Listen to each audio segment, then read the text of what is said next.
Well, I don't know about you, but I've never known our so-called representative democracy system to be so unrepresentative. They don't represent us, and it doesn't matter whether you vote Conservative or Labour, they're all the same. They're all crooks and spivs, and they all work for the World Economic Forum, but then you know that already, don't you?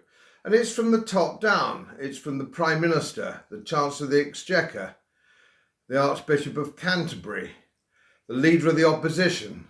And of course, reigning all over this is King Charles III, who's a great devotee of the World Economic Forum.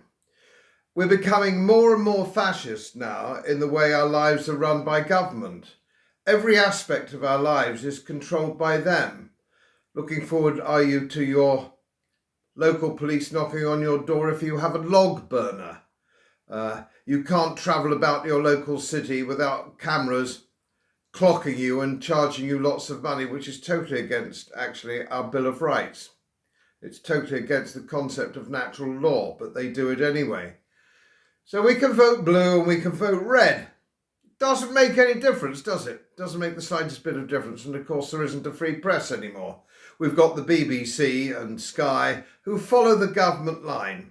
Channel 4, of course, is owned by the government. And BBC is sponsored by the government, insofar as if you don't pay for the BBC, the government will send you to prison.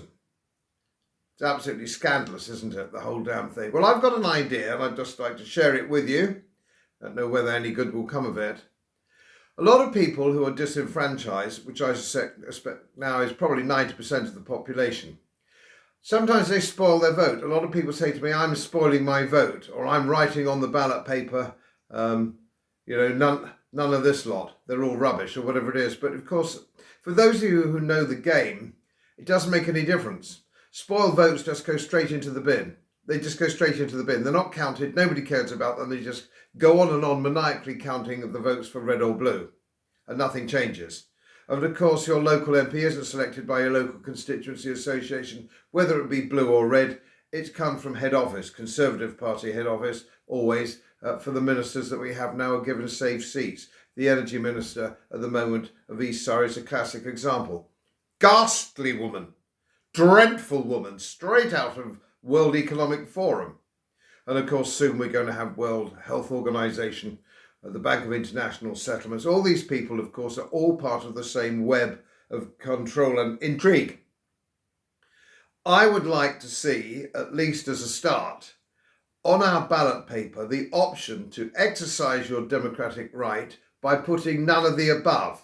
It should be registered, it should be recorded, it should be counted, and on election night, it would have to be read out by the BBC and Sky and all the rest of the crooks that run our mainstream media. And they would then have to read out that in the general election, the vast majority of people voted none of the above. I'm thinking of starting a little petition for that. Let me know what you think. Let me know what you think. None of the above. Because we don't really want any of the bastards, do we?